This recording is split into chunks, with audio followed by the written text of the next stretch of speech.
Masih bersama saya. Nama saya Hendra Bidana, NMP 74100-313. Saya dari kelas 2 D3 ETA. Kali ini saya akan menjelaskan tentang constraint. Dosen pembimbing saya adalah Bapak Rengga Asmara Eskom.eca. Sasaran dalam pembelajaran ini adalah memahami definisi constraint, dapat membuat constraint, dan dapat melakukan pemeliharaan constraint. Constraint adalah batasan atau aturan yang ada pada tabel. Constraint juga mencegah penghapusan dari data suatu tabel yang mempunyai keterkaitan dengan tabel yang lain, di mana pada tabel pegawai menyimpan informasi kolom, nomor departemen yang juga terdapat pada tabel departemen. Jika baris dengan nomor departemen 10 akan dihapus dari tabel departemen, sedangkan terdapat data pegawai yang bekerja pada departemen tersebut.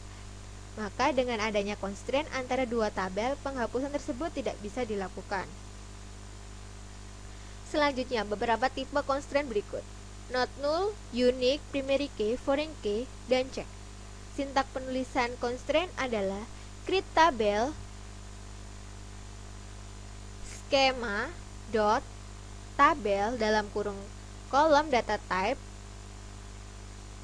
kurung siku default expr kurung siku kolom constraint titik-titik kurung siku tabel constraint.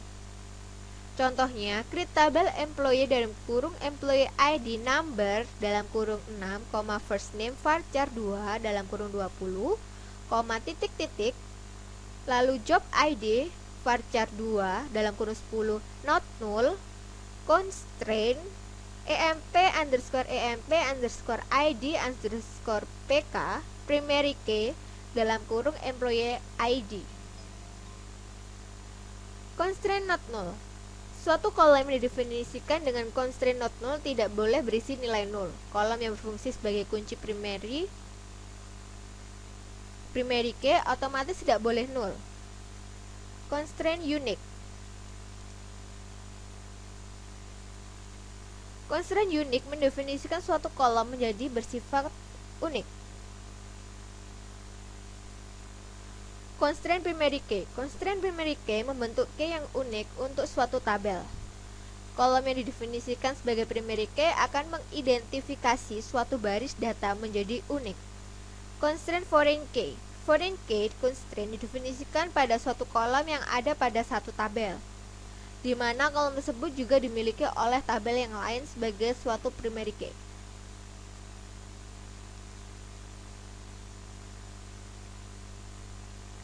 Keyword yang ada pada constraint foreign key. Foreign key adalah mendefinisikan kolom yang ada pada tabel anak. Reference mengidentifikasi tabel dan kolom dalam tabel induk.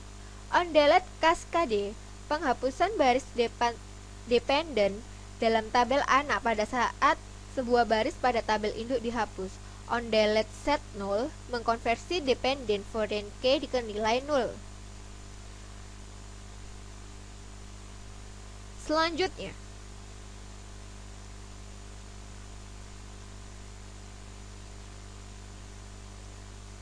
constraint check digunakan untuk mendefinisikan suatu kondisi yang harus dipenuhi oleh tiap baris data dalam tabel. Contohnya adalah sebagai berikut.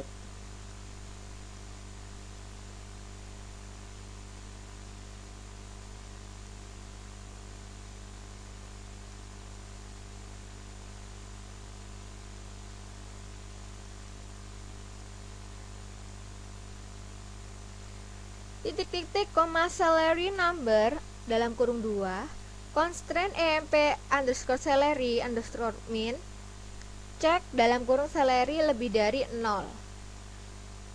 Selanjutnya, menambahkan suatu constraint digunakan perintah alter tabel. Contohnya, penambahan constraint foreign key pada tabel employees yang menunjukkan bahwa data manager harus valid atau berasal dari tabel employees.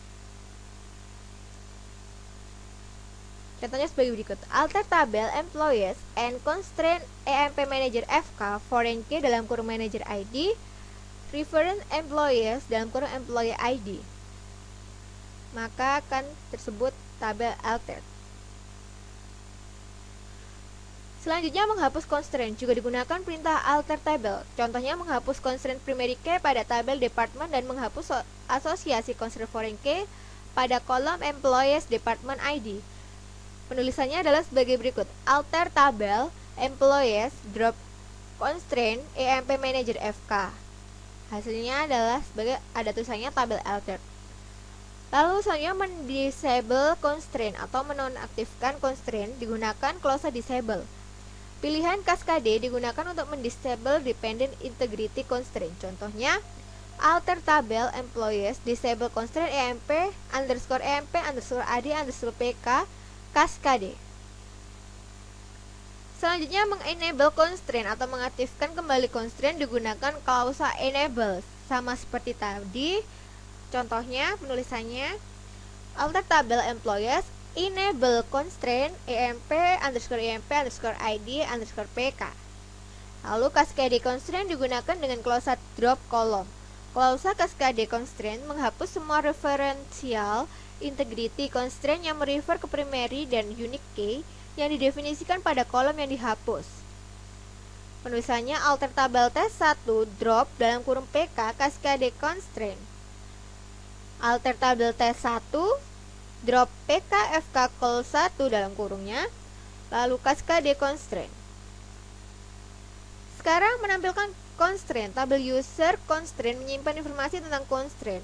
Kolom tipe constraint atau constraint type dapat berisi C untuk constraint check, R referential integrity atau foreign key, P untuk primary key, U untuk constraint unique. Contohnya select constraint name, constraint type, search condition. From user constraints where table name sama dengan employees. Lalu menampilkan kolom yang berasosiasi dengan suatu constraint. Berikut ini untuk menampilkan kolom yang berasosiasi dengan suatu nama suatu constraint yang ada pada view user cons column. Ketikkan select constraint name, kolom name from user cons column where table name sama dengan employees. Itulah penjelasan saya tentang constraint. Silakan dicoba, semoga bermanfaat. Terima kasih.